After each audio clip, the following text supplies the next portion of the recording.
Sou José Eduardo Cansado, pneumologista, membro da Comissão de Asma da Sociedade Brasileira de Pneumologia e Tisiologia e professor da Faculdade de Ciências Médicas da Santa Casa de São Paulo. Eu gostaria de iniciar agradecendo a todos vocês pela presença, a SBPT, na figura da presidente, a professora Irma de Godoy, a SBAI, que está fazendo uma parceria com a gente hoje, na figura do presidente Emanuel Sarinho. É muito bom reunir alergistas e pneumologistas de todo o Brasil. Nas últimas décadas, ocorreram importantes avanços no entendimento da fisiopatologia da asma grave, que resultaram no conceito já estabelecido de que a asma grave é uma doença complexa e heterogênea. Diferentes mecanismos celulares, moleculares e genéticos estão envolvidos na sua fisiopatologia, indicando a importância do conhecimento dos fenótipos e dos endotipos ou endótipos da asma grave, os quais têm um impacto significativo no manejo da doença. Para esse debate hoje, nós vamos contar com 3 professores que atuam na área de asma grave. Em primeiro lugar, o professor Pedro Giana Bianchi Júnior, que é professor livre-docente da disciplina de Imunologia Clínica, Alergia, da Faculdade de Medicina da USP, e é o editor dos arquivos de asma, alergia e imunologia da ASBAI. Ele vai nos fazer uma breve apresentação de fenótipos e endótipos da asma grave. Depois, nós vamos ter a presença também da professora Daniela Cavallé Blanco, que ela é professora adjunta da Escola de Medicina da PUC do Rio Grande do Sul, e ela tem doutorado pela PUC do Rio Grande do Sul, juntamente com a Escola de Medicina de Hannover, e ela vai nos fazer uma breve introdução sobre o tratamento personalizado da asma grave. E nós vamos contar hoje também com a presença para o debate do professor Luiz Vicente Ribeiro, que é professor livre-docente do Departamento de Pediatria da Faculdade de Medicina da USP. Atualmente, ele é médico assistente da Unidade de Pneumologia do Instituto da Criança da Faculdade de Medicina da USP e do Hospital Israelita Albert Einstein. Eu gostaria de colocar um aviso para vocês que as perguntas, e vocês devem enviar perguntas, a ideia é que seja um debate bastante interativo, mas que as perguntas sejam enviadas pelo Q&A que você encontra do lado de baixo da sua tela, do lado direito. O bate-papo pode ser utilizado, sim, para a gente conversar, para a gente saudar os colegas aqui presentes no evento. Eu não poderia deixar de mencionar os apoiadores desse evento organizado pela SBPT em parceria com a SBAI. E os apoiadores hoje são os laboratórios Axê, a Boehringer Ingelheim do Brasil, a Chiesi, o laboratório Glenmark, a Janssen, a Sanofi e a Vertex. Então, eu gostaria de chamar o professor Pedro Bianchi, que vai fazer a sua primeira apresentação, para ele dar o olá para vocês, fazer a apresentação de maneira breve, falando um pouquinho de fenótipos e endótipos da asma grave. Boa noite, muito obrigado, Edu.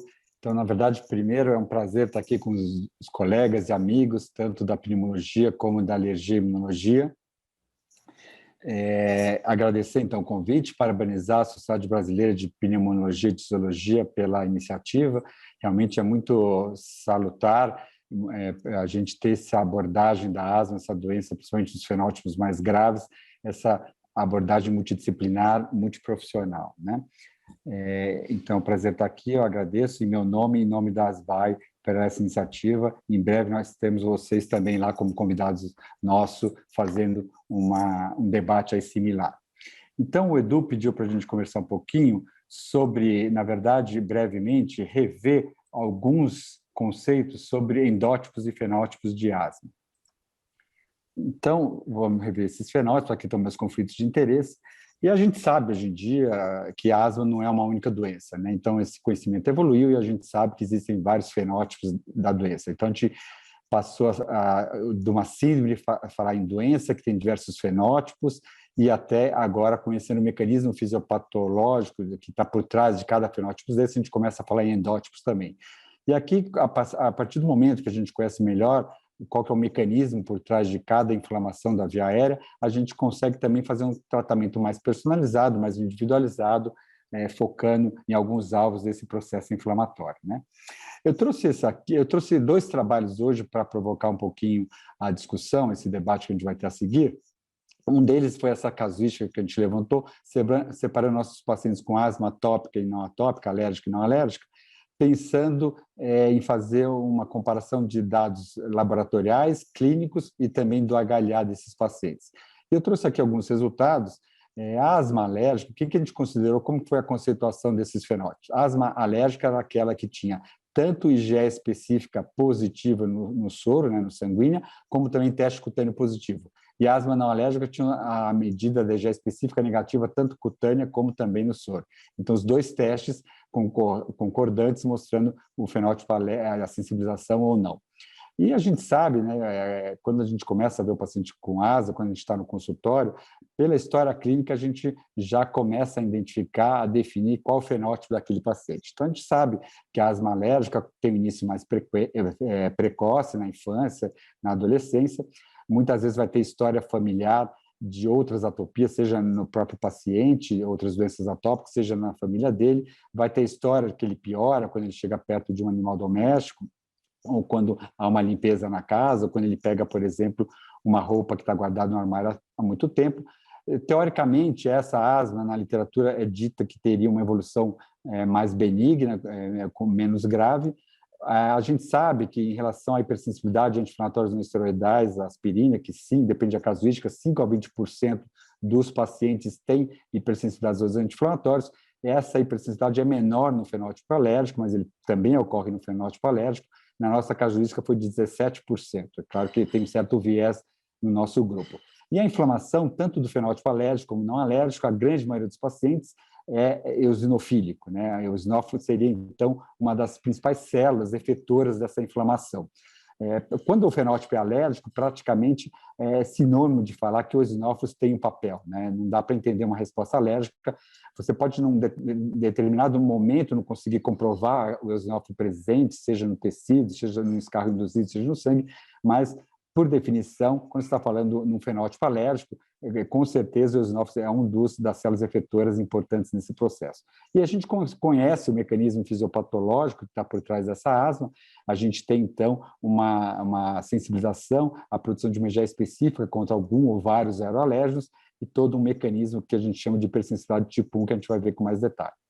Já o fenótipo não alérgico, né, ainda na clínica, já seria o típico, que seria aquela paciente, em geral, do sexo feminino. A gente sabe que na infância a predominância da asma é no menino, depois da puberdade a asma passa a ser mais frequente, prevalente e mais grave na mulher. Então, típica do não alérgico é aquela paciente lá pelos seus 40 anos que tem uma infecção respiratória e daí ela começa a ter suas crises de broncoespasmo. Não vai ter história nem piora de aeroalérgicos, nem outros antecedentes de outras doenças atópicas, tenderia a ter uma gravidade maior, uma maior chance de ter hipersensibilidade anti-inflamatória. Na nossa casuística foi bem alta, foi 60%, e também a inflamação eosinofílica é a que predomina, embora aqui também começa a ocorrer outros fenótipos inflamatórios, tipo asma neutrofílica e pálse granulocítica. E a gente não conhece muito bem qual seria o mecanismo fisiopatológico, a gente tem alguns insights, mas não conhece tão bem como no fenótipo alérgico, que levaria àquela inflamação eosinofílica. Mais duas últimas mensagens desse quadro em relação à doença atópica. Na verdade, esse quadro aqui deveria estar aqui em cima, em relação à rinite. Às vezes a pessoa pode falar, o paciente tem rinite, então ele é do fenótipo alérgico. Não, isso é importante a gente salientar, que tanto a asma alérgica vem com rinite alérgica, como a asma não alérgica vem com a rinite não alérgica também. Então, aquele conceito de doença única da via aérea, que a inflamação começa no nariz e acaba lá no alvéolo, isso é verdade tanto para o fenótipo alérgico como não alérgico. O que diferencia os fenótipos, por exemplo, se o paciente tem uma dermatite atópica ou uma conjuntivite alérgica? Se ele refere uma dessas duas doenças, quase 100% das vezes ele vai realmente pertencer ao fenótipo alérgico, né? Então, a dermatite atópica e a conjuntivite são marcadores bem específicos do fenótipo alérgico. Em relação à gravidade, foi interessante também. No nossa casuística foi o contrário. O nosso paciente com asma alérgica, que tinha um início mais precoce, ele estava mais grave, precisava mais corticoide, ele tinha uma pior prova de função pulmonar. E a interpretação que a gente faz disso, que a gente sabe que um dos outros fatores associados com gravidade de asma é o tempo de doença, principalmente se essa asma estiver maltratada.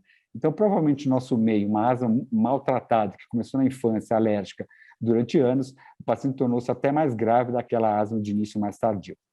Então, falando rapidamente, sem cansar vocês, sobre a fisiopatogenia, então, na asma alérgica, você tem um primeiro momento que a gente chama de sensibilização, onde entra um aeroalérgeno, por exemplo, um ácaro, que é apresentado para o sistema imunológico, e você teria, então, a polarização da resposta imune para o que a gente chamava de perfil TH2 de T-helper, linfócito T auxiliar tipo 2. Aqui a gente, nessa polarização, é importantíssimo, já nessa fase ainda de sensibilização, não estamos nem falando ainda da fase efetora, de duas citocinas que já são alvos de tratamento, como mais tarde a Daniela vai comentar, que seria a IL-4 e IL-13. Uma vez que houve essa polarização, uma porção dessa resposta imune é baseada na parte humoral, na produção da IgE, e essa IgE, que é a IgE específica, também é um outro alvo dessa resposta tipo 2, né? Isso é uma fase de sensibilização. Depois dessa IgE fabricada, ela vai circular no corpo, vai se ligar a mastócitos e basófilos, com novos contatos com aquele alérgeno que ocorre, que é aquela célula ativada, degranula, tem vários mediadores aqui do mastócito que vão ter diversas funções, broncoespasmo, aumento de secreção, edema da parede das vias aéreas, etc. E também vai ter fatores quimiotáticos, e aí atrair o eosinófilo, além de outras citocinas são produzidas, e aqui a gente começa a ter outro foco, outro alvo da nossa resposta inflamatória tipo 2, que seria a interleucina 5, que é muito associada, então, à ativação e proliferação de eosinófilos, né? Então, isso já numa fase efetora. O que ocorre na asma, isso aqui também ocorre, por exemplo, quando a pessoa tem uma anafilaxia, por exemplo, uma picada de abelha, ou quando a pessoa come um camarão e é alérgica e tem uma anafilaxia. O que ocorre na asma é que essas fases imediatas e tardias da resposta de hipersensibilidade tipo 1, elas se somam. É como se o paciente, por exemplo, está tendo a fase imediata agora do ácaro que ele acabou de aspirar alguns minutos atrás, uma meia hora atrás, mas está tendo a fase tardia do ácaro que ele aspirou há 8, 12 horas atrás. Então, essas fases se somam, o processo cronifica, e na cronificação, realmente, o eosinófilo passa a ter um papel fundamental. Esse conceito evoluiu um pouquinho, então a gente falava em resposta tipo TH2, que era T auxiliar tipo 2, ele evoluiu um pouquinho, então aqui mais uma vez à esquerda está um desenho mostrando como seria essa resposta tipo 2 alérgica, e agora a gente fala também que existiria uma resposta inflamatória eosinofílica que não é baseada na IgE, não seria alérgica no sentido que você não consegue detectar um desencadeante, um antígeno, a qual o organismo faz uma resposta imunológica específica com a produção de IgE. Vocês veem que algumas coisas são muito similares, por exemplo, na resposta inata, aquela que inicia a resposta imune, você tem as alarminas, que são essas citocinas que são muito semelhantes nas duas inflamações, tanto na alérgica como não alérgica, mas vocês veem, então, a 33, 25, a linfopoetina do estômago tímico, mas o que ocorre aqui, você tem até a IL-5, IL-3, mas na resposta à eosinofílica não alérgica, a gente realmente não consegue detectar, não teria tanto o papel da IL-4 aqui, você não teria a detecção de um alérgeno ao qual o indivíduo fica sensível. O que desencadeia essa inflamação tipo 2 não alérgica ainda é motivo de... Ainda é uma dúvida, né? Motivo de investigação, mas se fala em poluição, em alguma infecção persistente por vírus, contatos com fungos, entre outros fatores. Mas a gente realmente não sabe por que o paciente desenvolveria essa asma tardia com essa inflamação eosinofílica aí persistente. Então, o que muda aqui é que a gente para de falar de uma resposta tipo TH2 e começa a falar numa resposta tipo 2 intensa, tipo 2 high, justamente porque não é só o linfócito TH2 que participa do processo, vocês veem que diversas células participam, endotélio participa, o músculo liso participa, então a gente começa a falar no tipo TH2, e a outra mensagem é que existe uma resposta então eosinofílica alérgica e outra não alérgica. E aqui eu trago, então, um outro tipo de desenho, mostrando que, na verdade, a resposta imune é uma rede, onde as células se comunicam por diversas citocinas e moléculas de adesão, e aqui vem o segundo trabalho que eu queria, estudo do grupo, que eu queria mostrar para vocês, até para fazer uma provocação em relação depois ao debate. Vamos supor que a gente tire a IgE desse processo, então o paciente não vai ter aquela fase imediata, não vai ter aquele estímulo de mastócito. Isso é importante, você tira um braço importante da resposta imune, um compartimento importante da resposta alérgica, mas aquele ácaro que entrou no organismo e estimulou o linfócito T, esse linfócito T continua estimulando o eosinófilo, continua estimulando o endotélio, e o que ocorre foi esse estudo aqui. A gente pegou pacientes que tinham uma doença chamada imunodeficiência como variável, onde o paciente não produz anticorpos. ou seja, ele não tem produção de IgE. E a gente perguntou, será que uma pessoa que não produz IgE pode fazer asma, pode ter uma asma alérgica? E a gente fez uma broncoprovocação específica com ácaro. Por que com ácaro? Porque seria um dos alérgenos mais prevalentes. E o que a gente observou é que esse paciente não tinha uma fase imediata, realmente, porque ele não tem o IgE, mas ele sim fazia uma fase tardia. Quando você fazia uma broncoprovocação inespecífica nele, a gente mostrava que ele tinha um aumento da hiperreatividade bronca e que esse paciente fazia uma resposta tardia, mostrando que seria possível, então, uma resposta alérgica até contra o ácaro, mesmo sem IgE, IgE independente, baseado justamente numa resposta celular com estimulação de eosinófilos. Esse trabalho foi muito interessante, hoje a gente está completando ele agora com biópsias nasais para mostrar que o paciente realmente não tem degranulação de mastócito, não tem IgE, mas tem sim um infiltrado eosinofílico. Ele teve uma repercussão muito grande na literatura, ele é citado 2 vezes no UpToDate esse trabalho. Voltando para o outro estudo, aquele da casuística nossa, eu queria mostrar para vocês 2 dos principais biomarcadores que a gente tem utilizado, então, para tentar fenotipar nosso paciente.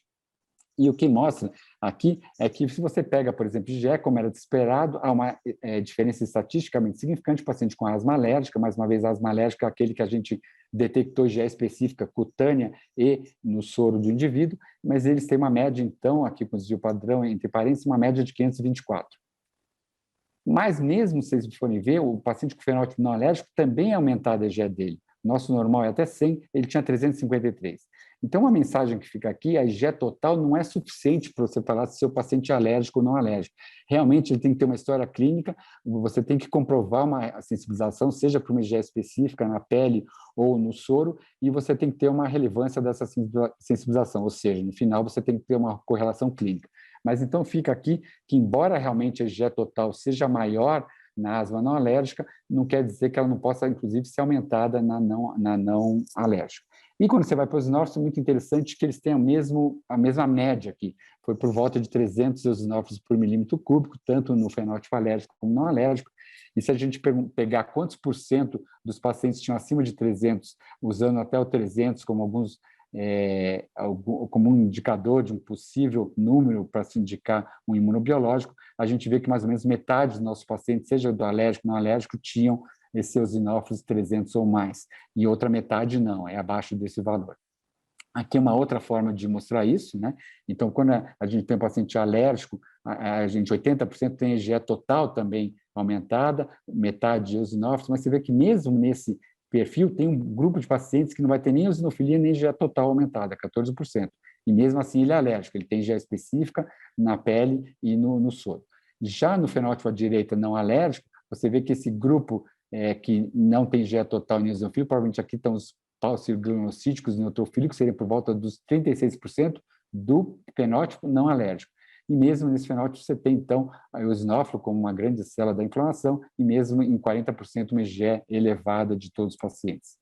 Esse quadro eu trago é uma das classificações que tem em fenótipo, só para lembrar que a gente está sendo meio simplório em dividir os pacientes em alérgicos, não alérgicos, inflamação eosinofílica alérgica não alérgica. A gente sabe que teria muito mais fenótipos de asma. Um grande desafio é ver qual que é o fenótipo realmente que é relevante, que vale a pena você identificar, porque vai mudar prognóstico, tratamento, etc. Então, a gente falou, então, que pode ser baseado na inflamação eosinofílica ou por outras células, neutrofílico, paucicelular, pelo agente etiológico, em alérgico, não alérgico, mas você teria também por resposta, por gravidade de doença, por resposta ao tratamento, a época do início da doença, se bem que quando começa na infância sobrepõe muito com o fenótipo alérgico, quando é início tardio sobrepõe muito com o fenótipo não alérgico.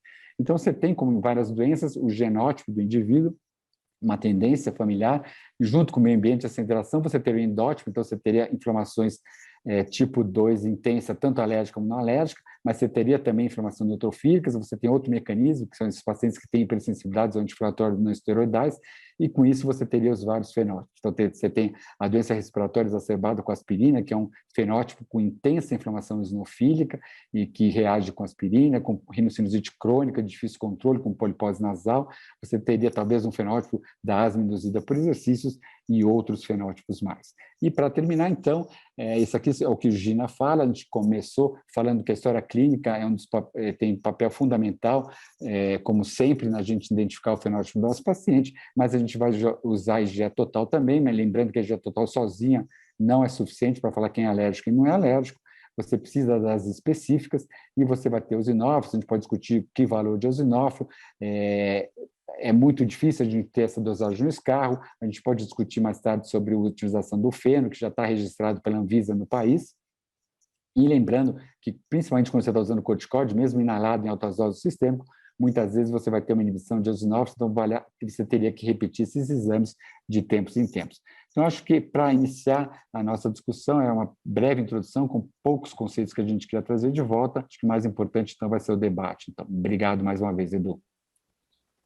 Muito obrigado, Pedro. Excelente revisão aí da fisiopatologia da asma grave. Agora eu gostaria de convidar a doutora Daniela Cavalier Blanco para fazer uma apresentação breve também do tratamento personalizado e aí a gente abrir para a discussão. Eu queria lembrar que os colegas enviem suas perguntas, enviem suas dúvidas. Nós já temos uma quantidade bem grande de colegas presentes no Q&A aqui embaixo. A ideia desse evento, desse SBPT virtual, é ser realmente bastante interativo. Então, envie suas perguntas, envie suas dúvidas, envie provocações, que nós teremos 3 grandes debatedores aqui para conversar com a gente depois.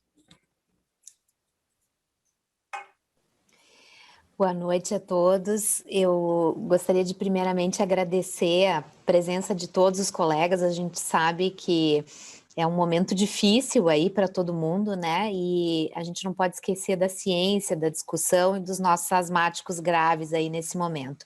Então, agradecer o convite da nossa sociedade para estar aqui com vocês e trazer um pouquinho, então, para a discussão, né, a questão da escolha do nosso tratamento personalizado. Então, diante de tudo isso que o Dr. Pedro comentou, como que eu consigo escolher qual é o melhor tratamento para cada um dos meus pacientes asmáticos, né? Então, isso que a gente vai conversar um pouquinho e provocar vocês. Esperamos muitas perguntas e discussões aí na sequência. Para posicionar, né, alinhar conceito, a gente está falando só de asma grave hoje, né, aquela asma que pela GINA é sabidamente definida como aquele paciente que está posicionado na etapa 4 ou 5 do tratamento, e ainda assim ele ou segue não controlada, ou a gente não consegue diminuir, fazer o step down dele, que ele perde o controle, ele precisa permanecer na etapa 4 e 5. Etapa 4 e 5, lembrando para vocês, o padrão de tratamento desse paciente é aquele paciente que está com dose média da associação corticoide-LABA ou dose alta e ainda assim, então, segue não controlado ou a gente não consegue reduzir. Se ele está em etapa 4, a nossa tendência, então, não controlado ou sem poder reduzir, a gente migra esse paciente para a etapa 5. E aí entra toda essa gama de tratamentos. Então, o que eu faço com ele? Eu aumento ainda mais a dose de corticoide, eu entro com tiotrópio, antileucotrieno, preciso avaliar fenótipo desse paciente, em que sequência eu faço isso? Isso é o que a gente vai procurar, então, alinhar com vocês e discutir hoje à noite.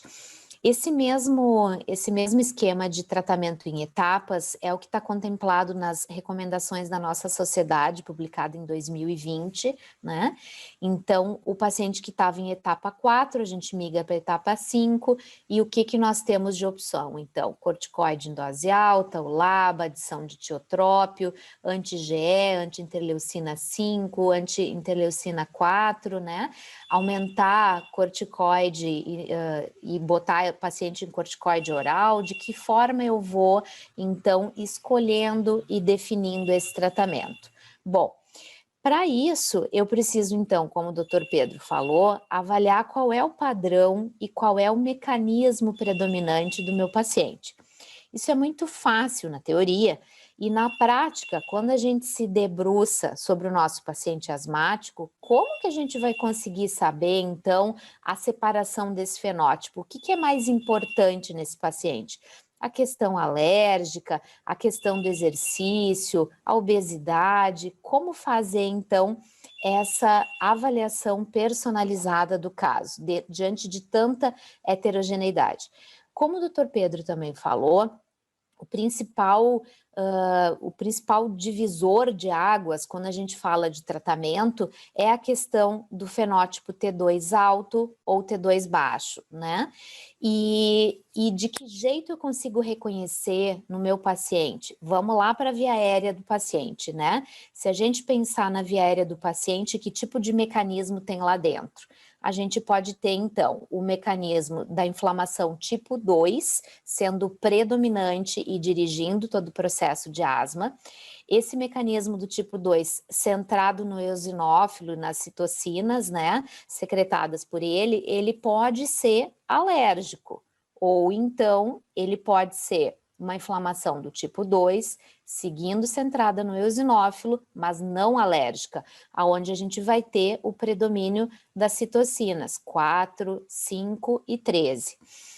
Se esse paciente não tem uma inflamação predominando do tipo 2, ele vai ter, então, uma inflamação do que a gente chama hoje de tipo 2 baixa. Essa inflamação do tipo 2 baixa depende de neutrófilo ou então ela é paucigranulocítica, não tem nenhuma predominância de nenhum dos granulócitos no mecanismo inflamatório do nosso paciente. De que jeito eu sei que meu paciente tem uma ou outra inflamação? Então, vamos lá, do ponto de vista prático. A inflamação do tipo 2 baixa é caracterizada pela ausência de eosinofilia e dos marcadores de tipo 2 que o Dr. Pedro falou para vocês. Então, é quase que um diagnóstico de exclusão.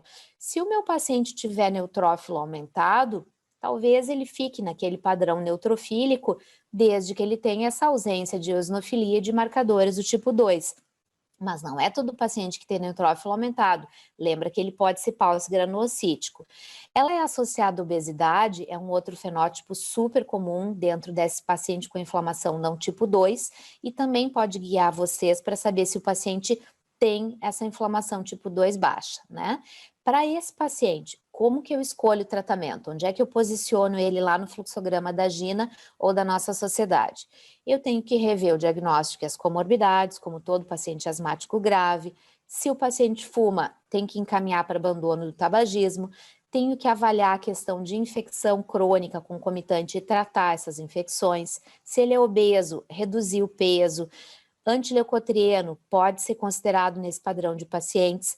Macrolídeo, apesar de não ter uma recomendação explícita em consenso, é citado, é estudado, a gente vai discutir mais a fundo depois. Questão da termoplastia, né? Então, é um procedimento que, apesar de também estudado e descrito e comentado em consensos, a questão do acesso a esse procedimento aqui no país é muito restrito ainda. Ou será que esse paciente é um paciente para a gente colocar em pesquisa clínica, pensando que ele não está contemplado por nenhum desses tipos de tratamento disponíveis, né? E se o meu paciente tem, então, a inflamação do tipo 2 alto predominando lá na via aérea, né? Como é que eu vou fazer o tratamento desse paciente? Eu vou precisar saber se ele é, então, alérgico ou não alérgico, como o Dr. Pedro falou. Esses são os marcadores que já foram comentados, então, eosinófilo sanguíneo, afeno, eosinófilo no escarro. Se o paciente tem histórico de crises, né, induzidas por alérgenos, se ele precisa de corticoide oral na manutenção do tratamento, lembrando que todos esses marcadores, quanto mais o paciente tiver, melhor caracterizado ele fica, e que a gente pode considerar a repetição da dosagem desses marcadores, seja eosinófilo ou feno, por até 3 vezes, sempre pensando na menor dose possível em uso no momento da medição, né, do corticoide inalatório oral. Existem um outro biomarcador, a periostina, né, que também está descrita, mas acabei não entrando a fundo porque a gente não tem ela à disposição e a ideia é a gente trabalhar do ponto de vista prático a nossa discussão. Então, como que eu trato esse paciente, então, se ele tiver asma do tipo 2 alto, né, com eosinofilia e marcadores do tipo 2. Eu posso considerar o aumento da dose de corticoide inalatório, adicionar um controlador, LABA, tiotrópio, antileucotrieno, questão do macrolídeo, né? Então, mesmo não descrito em consenso explicitamente num desses passos, a gente pode considerar para o nosso paciente. Eu mantenho esse paciente em corticoide oral em dose baixa, sempre com os cuidados de minimizar efeitos adversos. Será que esse é o melhor tratamento? ou então eu revejo as terapias adicionais não efetivas, descarto o que não está ajudando e tento selecionar o que está ajudando o paciente.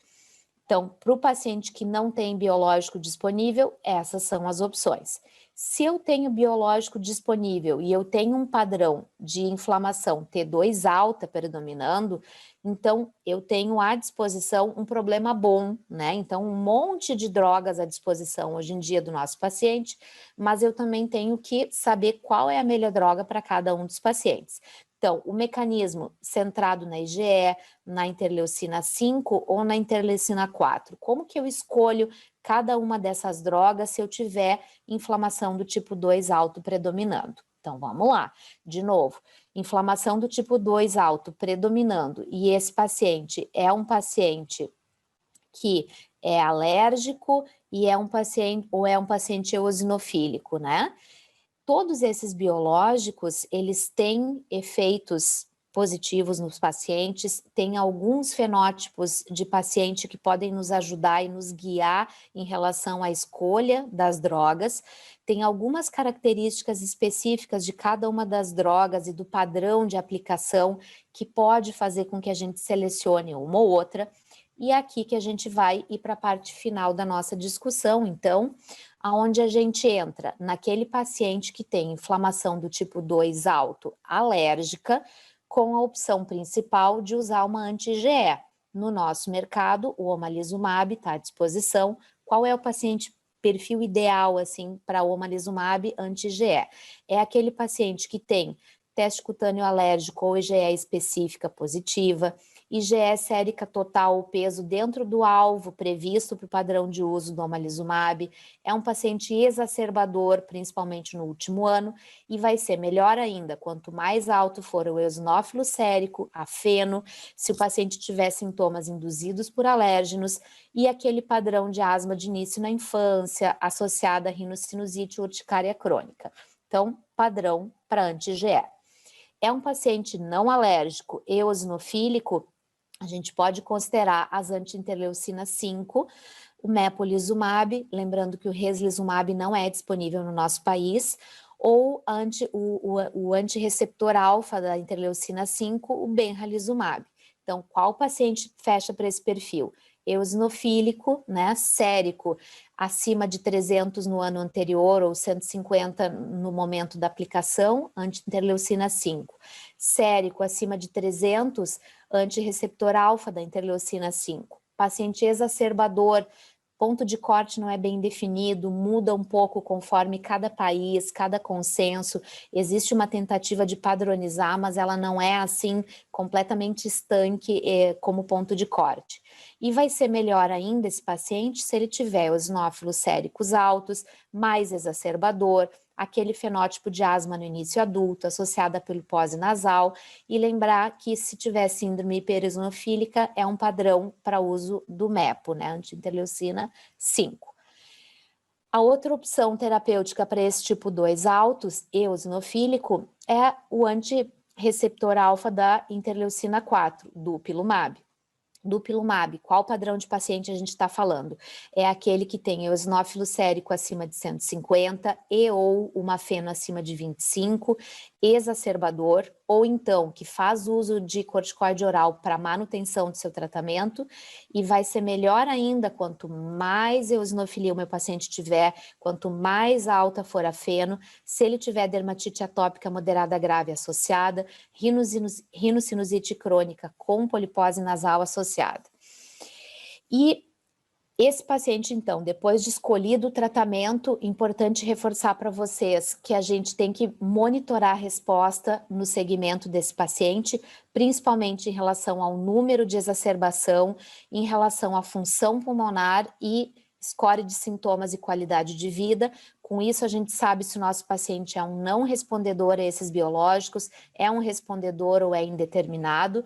E essa tomada de decisão e avaliação de resposta, A gente vai fazendo de forma muito dinâmica, normalmente depois de 4 meses de tratamento, avaliando então esses critérios que eu comentei para vocês, além de o padrão de tolerância da droga, satisfação do paciente com o tratamento, e a partir daí se define se a gente mantém esse tratamento, estende dependendo da resposta insuficiente, considera troca de biológico. Isso tudo ainda não está completamente definido, como que é o segmento desse paciente. Mas o que está definido é que ele precisa ser continuamente reavaliado, a gente deve tentar tirar a manutenção do corticoide oral, manter ele com o tratamento inalatório, sempre lembrando de custo, risco e benefício envolvido com toda essa gama de tratamento. Como mensagem final para vocês, resumindo essa discussão, então, se eu estou lidando com um paciente com asma grave, fenotipar esse paciente como principalmente inflamação do tipo 2 baixa ou tipo 2 alta predominando. Se for inflamação do tipo 2 alta, fenotipar especificamente se ela é eosinofílica ou se ela é alérgica. Isso vai guiar vocês na escolha do perfil de tratamento ideal para cada um dos pacientes de vocês e permitir que vocês façam a escolha individualizada do tratamento. Como mensagens finais, lembrar sempre de avaliar com cuidado o paciente de vocês, pensar sempre em maximizar benefício clínico, reduzir risco e custo do tratamento e do segmento desse paciente, procurar identificar os fenótipos e o endótipo, não só para definir o perfil do tratamento do paciente, mas também como preditor de resposta, identificar preditor de resposta. O tratamento e o segmento precisa ser individualizado e como necessidade não atendida para estimular a discussão e as perguntas de vocês, que opções a gente tem de tratamento desse paciente com asma neutrofílica ou palse granulocítica? É uma necessidade não atendida. Questão do acesso às terapias, e não só aos biológicos, aos próprios inalatórios, acaba sendo uma barreira ainda no nosso país. Qual é o marcador ideal para inflamação? E a gente precisa também falar da questão do critério claro de segmento, como que eu avalio a resposta do meu paciente e em que condições eu considero descontinuar o tratamento. Obrigada pela atenção de vocês e vamos para a discussão, pessoal. Muito obrigado, doutora Daniela. Foi uma excelente revisão aí do tratamento personalizado da asma grave. Nós já temos algumas perguntas, eu queria lembrar que os colegas continuem encaminhando perguntas pelo Q&A aí embaixo. Já vi que teve uma colega que mandou uma pergunta no bate-papo, vou pedir para replicar essa pergunta no Q&A. Bate-papo vamos deixar para a gente se cumprimentar, para a gente se saudar. Muito obrigado. Eu queria convidar agora o professor Luiz Vicente Ribeiro, que está aqui, né, pneumopediatra, com uma vasta experiência em pneumopediatria, em asma, e que ele falasse um pouquinho para a gente, ele não teve uma apresentação formal, em crianças. Existe alguma diferença para a gente fazer o diagnóstico de asma grave em criança em relação ao adulto?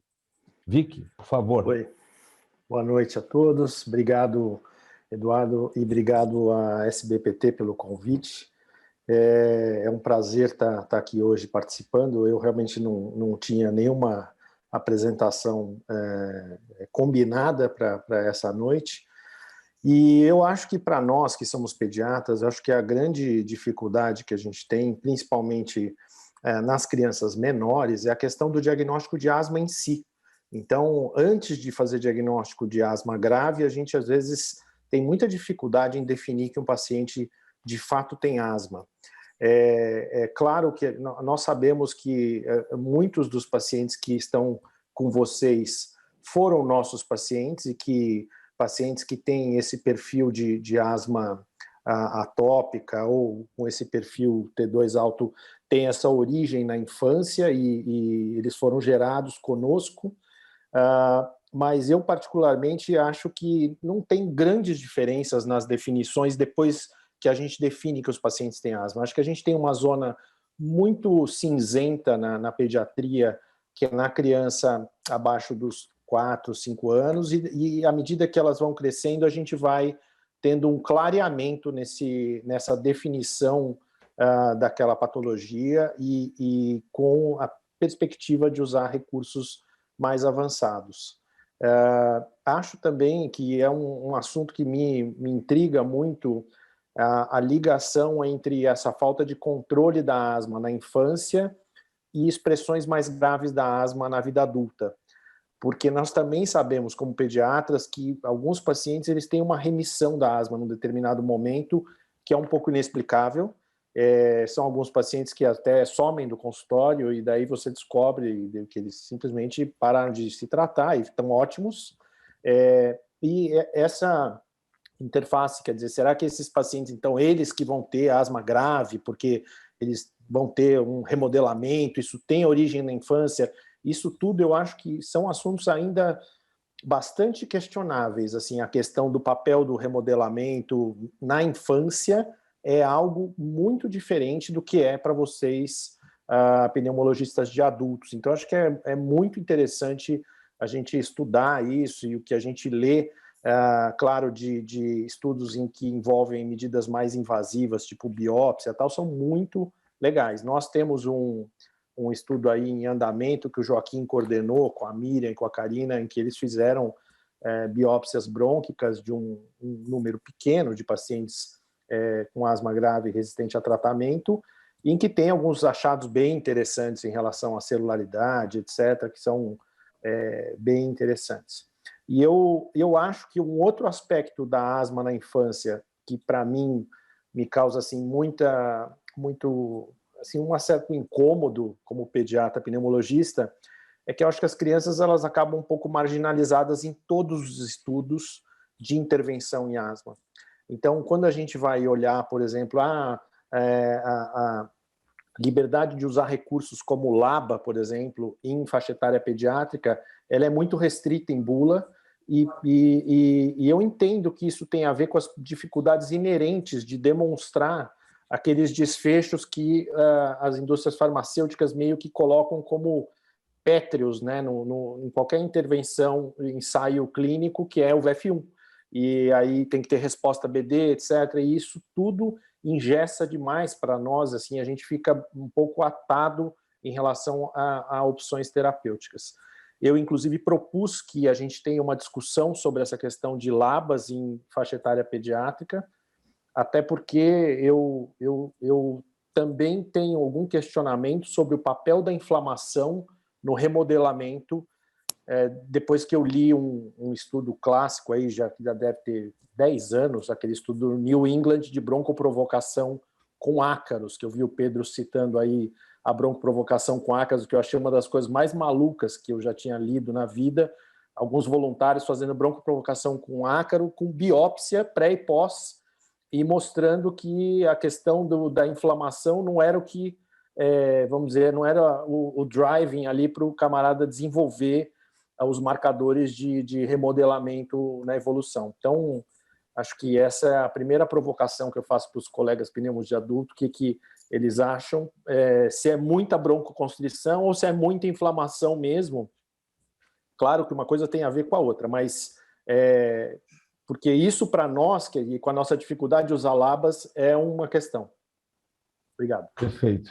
Obrigado, Vicky. Quer falar, Pedro? Quer comentar alguma coisa? Ou vamos partir para a próxima? Acho que não, perfeito. Acho que ele está certo, mas assim, eu ainda acredito muito na inflamação como principal problema do asmático, né? Por característica da doença inflamatória crônica. É claro que você tem vários fenótipos, e talvez tenha alguns fenótipos, por exemplo, associados principalmente quando você tem uma DPOC superposta, que daí é outra inflamação por outro agente, que você possa não ter tanta inflamação. Mas, por exemplo, a gente sabe que a IL-13, que está aí, é uma das principais citocinas do processo inflamatório tipo 2, ela tem tudo a ver com remodelamento e fibrose, né? Então, eu acho que tem diversos fenótipos, né? Mas tem também esse aí que tem pouca, talvez não tanta inflamação. Agora, quanto ao paciente que começa na infância, talvez a inflamação, eu acho que a maioria dos que ficam graves é aqueles que persistem, não são tanto esses que ficam intermitentes. E eu acho que o que tem início tardio era aquele que não teve na infância, que tem início realmente tardio e que não era atópico, né? Eu acho que o da infância que fica grave é aquele que trata mesmo e continua sintomático durante anos e não tem um tratamento adequado e vai remodelando e vai persistindo o quadro, mais do que esse fenótipo que você bem salientou para o paciente que realmente, em certo momento, tem remissão da doença. Eu acho que isso é uma coisa ainda não muito bem esclarecida. Hoje, por acaso, saiu uma revisão muito bem feita da Sally Wenzel no Blue Journal, e ela coloca na corte, na SARP, né, que ela conduz, em torno de 60% das crianças que tinham asma grave, com 4, 5 anos de idade, depois de 3 anos entraram em remissão. Então, em torno de 60% das crianças, mesmo tendo asma grave muito pequenas, entram em remissão e ninguém sabe exatamente qual é o mecanismo da remissão, da mesma forma como ninguém sabe qual é o mecanismo daqueles que voltam a ter asma na idade adulta. Então, é muito interessante essa revisão publicada hoje no Blue Journal, é uma revisão que integra, na verdade, biologia com conceitos clínicos e a aplicabilidade das drogas disponíveis hoje. Vamos passar para a próxima discussão, porque acho que tem já muita pergunta aqui e a gente tem relativamente pouco tempo aqui para discussão. Eu queria comentar uma por uma das drogas, em primeiro lugar, porque eu acho que são importantes. Eu acho que, em primeiro lugar, ficou muito claro que a gente precisa diferenciar o que é asma de difícil controle e o que é asma grave. Ou seja, a asma de difícil controle é aquele indivíduo que tem fatores de descontroles, como pobre adesão, técnica inalatória incorreta, tem exposição, tem comorbidades, o indivíduo que não usa medicação, que não faz o tratamento regular. Isso é asma de difícil controle. Asma grave é aquele indivíduo que, na verdade, já está com dose alta de corticoide mais LABA e eu minimizei ou excluí todos esses fatores de descontrole. Nesse indivíduo com asma grave, a primeira droga, no meu modo de ver, hoje é tiotrópico. E a gente está num momento aí muito importante, porque nós estamos tendo uma consulta pública na Conitec, que é a consulta pública número 21, para a incorporação do tiotrópico para o tratamento de asma moderada grave em crianças, adolescentes e adultos. Então, é muito importante que os colegas entrem no site da Conitec e coloquem as suas experiências, que contribuam, porque a consulta técnica, realmente, a consulta pública, ela tem uma importância muito grande para reverter o parecer desfavorável da Conitec, que foi desfavorável. Eu queria que vocês comentassem o papel do tiotrópico, se vocês concordam que o tiotrópico deve ser uma droga tentada sempre antes de um imunobiológico ou não. Rapidamente, cada um, para a gente poder aí ir na sequência, porque tem muita pergunta. Eu acho que sim, Eduardo. Acho que é um paciente que é uma droga inalada, né? Então, assim, o custo dela é definitivamente menor em termos de saúde pública, quando a gente fala nisso, né? Para o paciente é mais fácil, para o médico é mais fácil, e se ela funcionar, é um paciente que a gente poupa de colocar em imunobiológico. Eu sei que em criança, né, Vicente, também tem, né, um papel grande a questão do tiotrópio para aqueles asmáticos graves, assim, na pediatria, e eu acho que tem que entrar, assim, como primeira escolha, e o paciente que não responder, aí sim a gente pensa em escalonar para os biológicos. Perfeito. Eu vou esquentar um pouco a discussão, eu sou contra. Na verdade, eu acho que a gente tem que fenotipar. Você começou falando, tem um fluxograma muito interessante, que talvez é esse que você esteja também se baseando, do King's College of London, de Londres, que justamente ele pega o difícil controle, daí ele checa comorbidades, técnica, adesão, etc. e tal, e dele chega no ponto que é uma asma grave mesmo. O cara está plenamente tratado, com beta-2 de longa e com corticoide em alta dose, e ele continua sintomático. E daí ele fenotipa, e daí a importância de fenotipar. Se a gente não fenotipar, poderia ter esse escalonamento, mas fenotipando, daí você tem 2 polos, é claro que a gente está aqui polarizando, tem muitos pacientes que vão estar no meio, mas aí você tem que definir se o paciente tem mais obstrução, se é o problema grande dele, ou se ele tem mais inflamação. Então, se é um cara que tem feno alto, eosinófilo alto, para que usar um tiotrópico que você vai bronquiolatar e talvez até mascarar a inflamação e você não está tratando o problema principal dele, que é a inflamação? Então, para esse paciente com fenótipo inflamatório, ele vai para o imunobiológico. Já o paciente que você faz uma espirometria, ele é obstruído e ele não tem tanta inflamação, está no polo da obstrução, esse sim vai para a reabilitação pulmonar e para o LAMA. Então, eu acho que você tem que fenotipar. É claro que o custo é um problema, mas eu sou contra usar um step anterior tiotrópico para todo mundo. Eu acho que tem que fenotipar e o cara que é inflamatório merece e deve receber um imunobiológico para auxiliar o corticoide a combater a inflamação. Vicky, Isso quer que eu ia te falar? dizer, Pedro. Eu ia te dizer, e o Pedro, o paciente que usa corticoide inalado em alta dose, ele está tratando a inflamação. E se eu Claro. precisar só de um pouquinho mais de broncodilatação, não vale tentar? Tu nem tenta, já bota direto no biológico? Se você tiver evidências de inflamação, eosinophilo alto, é um Mas o que paciente... é eosinófilo alto? 150 é eosinófilo alto? Isso é o padrão que a gente usa para prescrição de imunobiológico. Isso não Isso é quer outra dizer... discussão, mas um feno alto junto. Enfim, É, eu gosto se a mais do gente nível de olhar 300, eu gosto mais do nível de 300 para falar, Se a né? gente olhar os guidelines de uma maneira geral, como a GINA, o guideline britânico, todos eles atualmente, e inclusive o guideline da ERS-ATS, publicado o ano passado, todos eles recomendam o tiotrópio antes de fenotipar. Eu acho que o tiotrópio deve entrar na etapa 4 do tratamento, e se o paciente já está com a tríplice terapia e não controlado, aí nós vamos fenotipar para introduzir um imunobiológico. Na pediatria, como é que você vê, Vicky? Eu acho que é muito boa a discussão. Na verdade, eu concordo com todos. Na verdade, eu concordo com um pouco com o que o Pedro falou, que do ponto de vista mecanístico é muito mais interessante você trabalhar naquilo que é o problema do cara. Então, é óbvio, no cara que é inflamado e não está bem controlado a inflamação, utilizar alguma coisa para melhorar esse controle. Mas o outro lado é o lado da vida real e prática, né, de acesso a todas essas estratégias de fenotipagem dos pacientes, etc., e a oportunidade de ter um remédio de custo muito mais baixo e principalmente de um perfil de segurança excelente.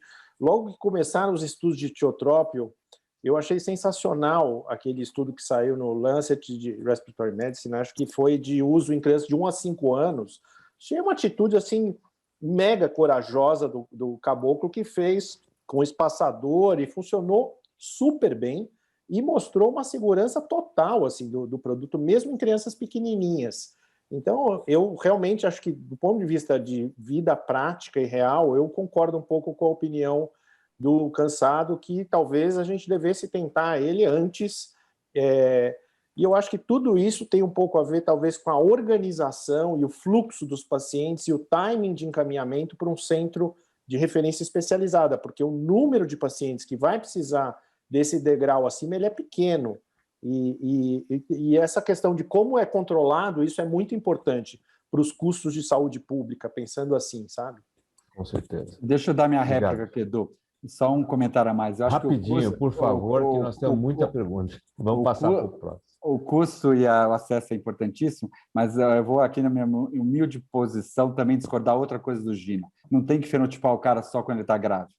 Você fenotipa o cara na primeira consulta.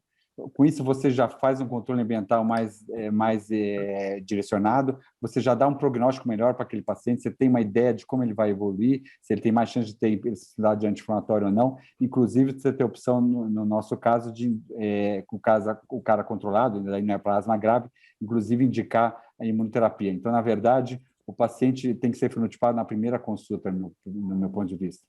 Não quando ele está gravíssimo. Eu acho que esses eventos são muito ricos exatamente pela discussão, né? E se a gente concordar com tudo, não tem por que a gente estar aqui discutindo, né? Excelente as posições. Eu vou fazer uma pergunta aqui que foi mandada até antes do evento, do Mauro, de São Paulo.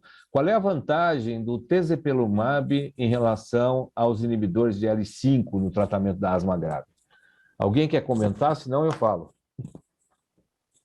Bom, o TESE não entrou ali, né? Porque a ideia era justamente que a gente falasse do ponto de vista prático, do que a gente tem à disposição. O TESE, ele inibe, em teoria, né, um degrau acima da inflamação, né, a TSLP. Então, existe a perspectiva, né, existe a possibilidade de que ele faça uma inibição maior dessa cascata inflamatória. Está em pesquisa clínica, do ponto de vista prático, a gente não consegue escolher nos nossos pacientes, por isso que a gente acabou não trazendo para a discussão. Então, no momento, a vantagem seria, se fosse um paciente de pesquisa clínica, né, dentro daquele tipo de paciente que a gente considera usar, o biológico, ele poderia participar de algum estudo clínico com o TESE, em relação à possibilidade de colocar ele do ponto de vista da prática clínica para usar os outros da interleucina 5 ou 4. O estudo fase 2B, né, que foi publicado 3 anos atrás, né, mostrou uma redução de 71% nas exacerbações, melhora da qualidade de vida, sintoma e função pulmonar. Tem 3 estudos grandes aí correndo, que é o Navigator, que incluiu até pacientes com asma não eosinofílica. Existe o estudo SOURCE, que é para diminuição de corticoide oral. Existe o estudo Destination, que é a longo prazo. Existe o estudo Cascade, que é um estudo feito com biópsia transbronca para avaliar a redução de inflamação com tezepelumab. Então, é uma droga que realmente promete, é muito interessante, mas a gente não tem ainda na prática clínica. Eu acho que está respondido realmente aí para o Mauro de maneira brilhante aí. Eu queria saber agora de vocês, do ponto de vista prático. A gente sabe que a asma grave é definida, como vocês colocaram, em fenótipo T2 alto e fenótipo T2 baixo. No fenótipo T2 alto, nós temos inflamação eosinofílica sempre, um grupo tem alergia e um grupo não tem alergia. Então, dentro deste grupo, por exemplo, se o indivíduo tem uma asma grave eosinofílica alérgica, qual é a droga que eu escolho? É um omalizumab, é um mepolizumab, é o benralizumab ou é o dupilumab? Rapidinho, qual é a opinião de vocês? Qual seria a sequência de opção? Você tem que individualizar o tratamento e não vai ter uma resposta para essa tua pergunta. Não é porque o paciente é alérgico que isso é sinônimo que ele vai tomar o omalizumab. Então, de saída, ele pode tomar os quatro imunobiológicos. Particularmente, eu prefiro usar o omalizumab quando você tem não só ele ser alérgico, né? Isso é um critério sine qua non, mas quando o componente alérgico é muito importante. O melhor exemplo que eu tenho para isso é o paciente, por exemplo, que chega no consultório, fala que é alérgico a gato, e quando ele fica perto do gato, não é que ele tem um broncoespasmo grave, ele tem quase uma anafilaxia, tem urticária de contato, o nariz escorre. Nesse caso, você tenta convencer ele de tirar o gato de casa e pode fazer o que você quiser, que ele não vai tirar o gato de casa.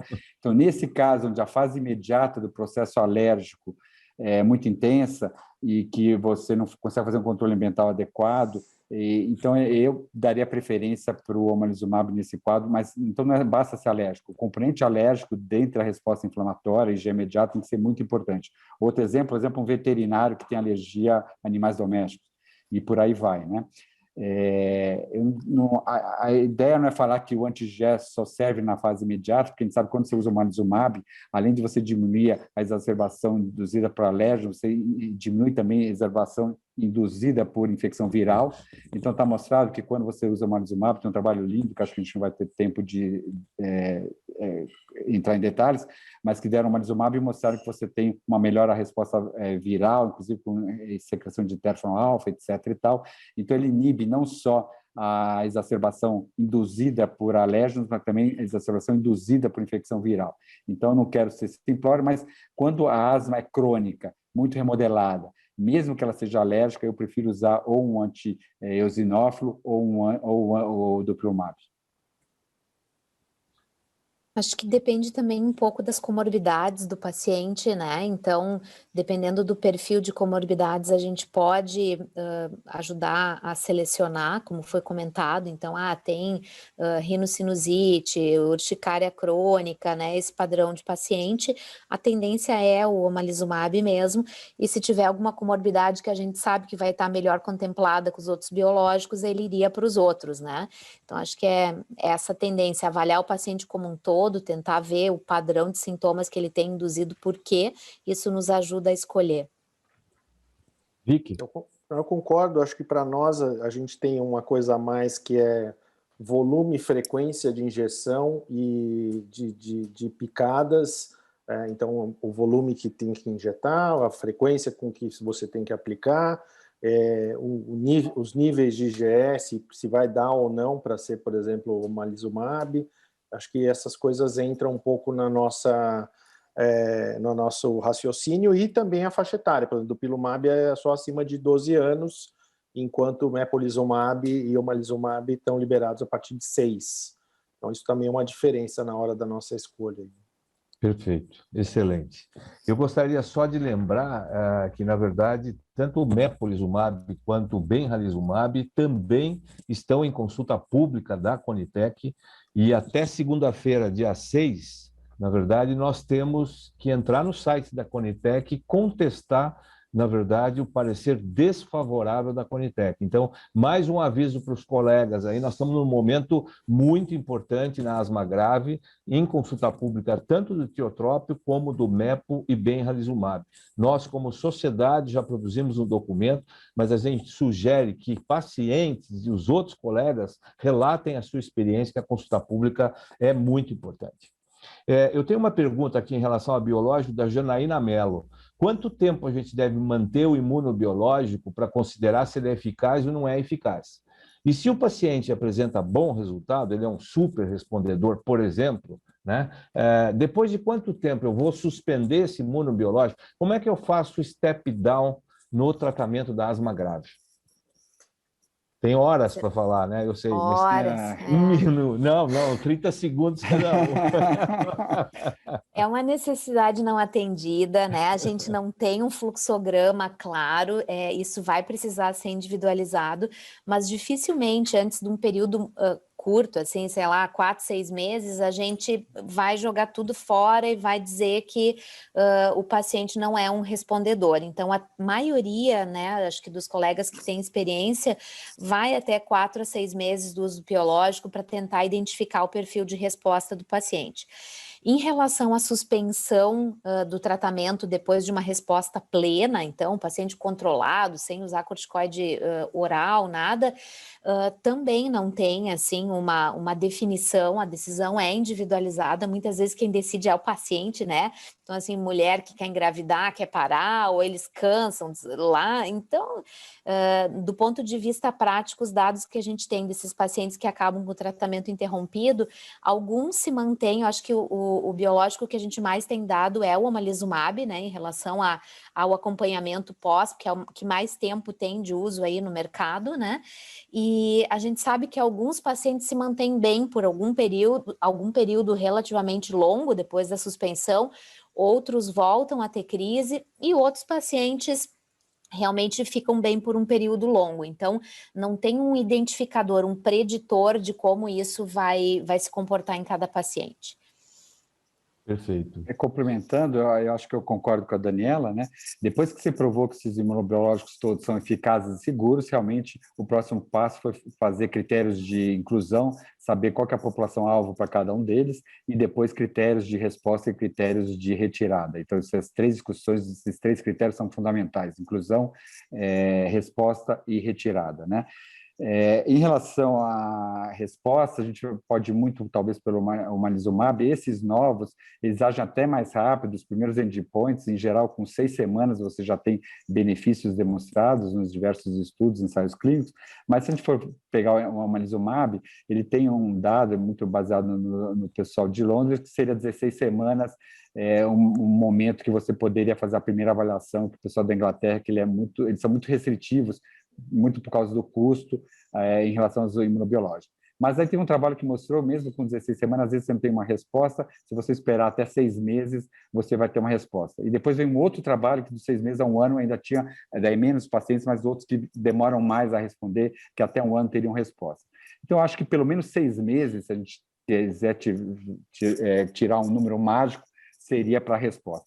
Em relação à retirada, eu gosto muito do trabalho do dupilumab, não foi nem com asma, foi com rinocinusite crônica, que mostrou o seguinte: ele tinha vários braços, e num dos braços, com 6 meses, eles paravam. E no braço que parou, eles pioraram de novo, eles não chegaram ao nível basal, mas tiveram nova piora. E no braço que continuou, não só não piorou de novo, como eles tinham uma melhora progressiva, ou seja, dos 6 meses a 1 ano, ainda tinha um ganho a mais que o paciente ganha. Então, duas mensagens: não, assim, parou precocemente, vai voltar a piorar e não vai ter o ganho pleno que o remédio pode dar. Então, esses são remédios que a gente demora são pacientes graves, que a gente não vai indicar para todo mundo, a gente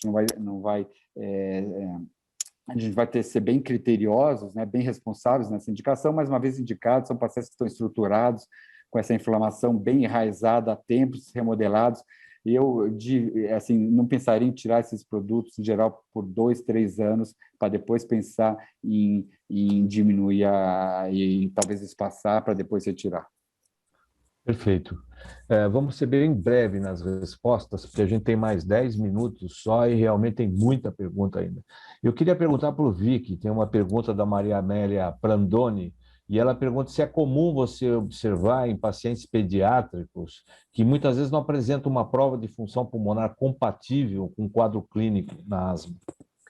Sim, é muito comum em pacientes com asma grave pediátrica, às vezes eles têm espirometria normal, e esse é uma das maiores dificuldades, um pouco das dificuldades que eu estava falando em relação a critérios de inclusão de pacientes pediátricos em estudos de drogas para asma, porque muitas vezes eles não são iguais aos adultos, né? Isso até recentemente saiu uma crítica no Lancet do grupo lá de Londres, se queixando que todos esses novos tratamentos de imunobiológicos, os estudos com crianças sempre foi uma proporção muito pequena de crianças, que os desfechos eram desfechos de adulto e que eles consideram inadequados para a população pediátrica, por exemplo, o VF1.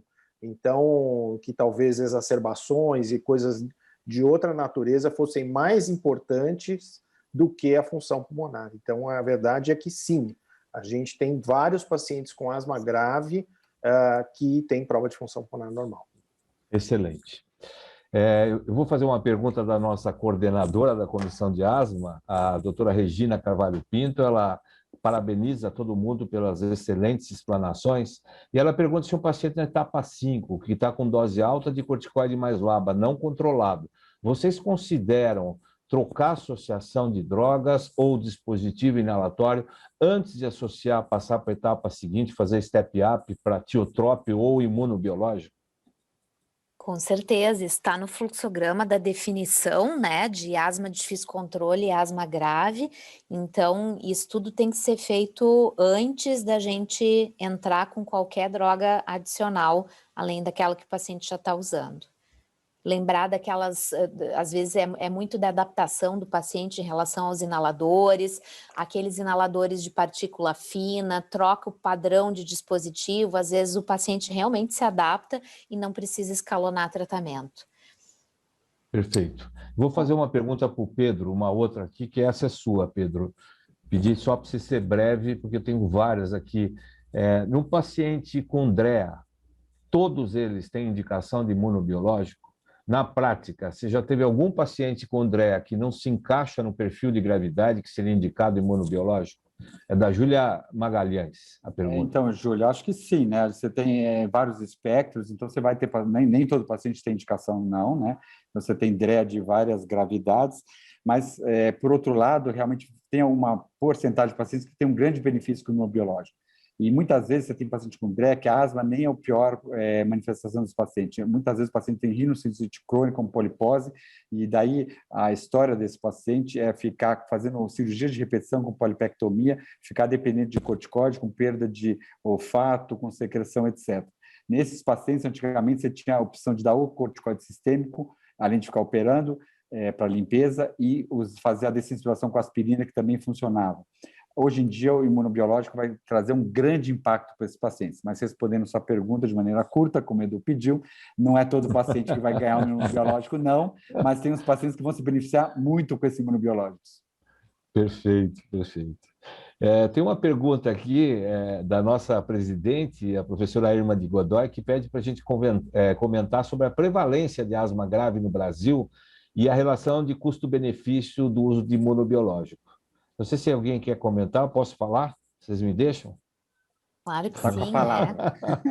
Eu vou aproveitar, não, porque eu quero responder a Irma e já vou aproveitar também. A Norma Rubini está aqui com a gente, já fez 2 perguntas que eu acho que adoro a Norma, a gente já esteve juntos em várias atividades aí, mas as 2 perguntas dela são muito relevantes, porque são em relação às 2 consultas públicas que nós estamos tendo. Então, em relação à prevalência de asma grave no Brasil, a gente não tem nenhum estudo de prevalência de asma grave. Aliás, tem muito pouco estudo no mundo, né? Na corte holandesa, a prevalência foi 3,7% da população. E tem um estudo da corte inglesa que fala que asma grave eosinofílica é menos de 1%. Então, hoje, nesse artigo de revisão publicado hoje pela Sally Wenger no Blue Journal, ela coloca de 4% a 10%. Para mim, a estimativa de asma realmente grave deve ser em torno de 3% a 5%. Em relação ao custo-benefício, que eu acho que já dá para responder a norma, porque ela coloca que, na verdade, a Conitec concluiu um parecer desfavorável à incorporação do MEPO e do Benralizumab, apesar de concluir que eles são eficazes na redução de visita à emergência, hospitalização, e aí a Conitec recomenda a não incorporação por causa do impacto orçamentário. Então, na avaliação da Conitec, o que acaba acontecendo, e a gente, na verdade, fez uma boa avaliação desse relatório e está mandando a nossa contribuição como Sociedade Brasileira de Pneumologia, primeiro houve uma superestimativa da população. Na verdade, a Conitec utilizou a população que usa atualmente no componente específico corticoide mais LABA para definir que aquilo é asma grave e estimou em 180 mil pessoas no Brasil. Se a gente levar em consideração essa corte inglesa, que é menos de 1% que tem asma grave eosinofílica e, portanto, teria indicação de MEPA ou Benralizumab, nós chegamos a um número que seria 8 mil pessoas no Brasil. Hoje nós temos 250 pessoas usando Mepolizumab no Brasil e 150 pessoas usando Benralizumab no Brasil. Então, o número foi superestimado pela Conitec e, apesar deles concluírem que existe custo-benefício, respondendo para a Irma, sim, dos imunobiológicos, o impacto orçamentário seria muito alto por causa do custo da medicação. Mas, em termos de custo-efetividade, elas são custo-efetivas. Então, eu acho que aí deu para responder as duas. A outra pergunta da norma é em relação ao tiotrópio, né? Que eles colocaram na consulta pública que não diminuiu exacerbação. Melhorou sintoma, melhorou função pulmonar, mas não houve redução de exacerbação. Se você olhar a consulta pública da Conitec, ela foi muito mal feita. Os estudos levantados e a pergunta pico que foi feita teve uma tendência a utilizar só estudos de pequeno número de pacientes e os 8 estudos pivotais com mais de 6 mil pacientes que foram para lançamento do tiotrópio ou pós-lançamento não foram incluídos nessa análise. Então, existe sim redução de exacerbação de 21% em adultos, em crianças e adolescentes, a gente carece um pouco mais de dados. O Vic quer falar? Eu só ia contar que a gente conseguiu incorporar uma droga de altíssimo custo para fibrose cística no final do ano passado e que a chave para a gente conseguir foi uma luta terrível, mas foi porque a gente tem um registro de fibrose cística muito bem organizado e esse registro a gente conseguiu mostrar para eles que os pacientes tinham genótipo específico para receber aqueles remédios, mas a sensação que eu tenho é que todos que estão ali, eles acham que quando passar e a tecnologia for incorporada no SUS, qualquer um pode prescrever no fundo de quintal aquele remédio para qualquer paciente que ele diga que tem asma, como se o médico tivesse o poder de prescrever qualquer remédio e isso vai ser dado, como se isso ficasse solto, sabe? Como se fosse uma represa que explode e é isso que eles temem. Eu acho que assim a questão do controle, eu acho que ela é fundamental. Essa tua colocação é importantíssima, Vicky. Por isso que talvez você tenha discutido que em algumas situações tem que ser por centro de referência mesmo, né? E que, na verdade, com isso você consegue, pelo menos, validar a prescrição de remédios de alto custo, né? Não, sem dúvida, eu acho que a gente tem que se colocar na posição do gestor também, porque é muito difícil para escolher para quem eu vou dar o dinheiro ou para quem eu não vou dar. Um outro ponto que é muito importante, eu acho que a gente comentar, é que no relatório da Conitec de imunobiológico fica muito claro que eles acham que o omalizumab atende toda a população de asma grave. Eles entendem que omalizumab, mepolizumab e benralizumab são para o mesmo tipo de paciente. Então, é muito importante a gente colocar que existe um perfil alérgico e um perfil que não é alérgico. Para alérgico, sim, o omalizumab está incorporado desde dezembro de 2019, atende, mas para o perfil não alérgico, nós não temos nenhuma opção para asma grave. Então, acho que é importante comentar isso em relação ao relatório da consulta pública da Conitec, para a gente poder argumentar aí, né? Não sei se alguém quer fazer mais alguma colocação, nós temos só mais 2 minutos, e eu acho que era importante a gente comentar a questão da Covid na asma. A gente produziu um documento publicado em fevereiro e a Gina publicou antes de ontem, né, uma atualização de asma e Covid. Perguntas rápidas, até porque nós temos alergistas e pneumologistas e é importante porque os pacientes têm demandado solicitando cartas, dizendo que asma é grave, que asma é prioridade para tomar vacina. Pedro, asma leve a moderada controlada é fator de risco para pegar Covid e para ter Covid mais grave? Os dados evidências, por enquanto, mostram que não, e até a inflamação tipo 2, ela tá demonstrado, através da IL-13, que ela diminui o ECA2, que é o receptor por vírus, poderia até, desde que o paciente, como você falou, seja controlado, não tem um quadro muito grave, pode ser até protetor para a COVID. Perfeito.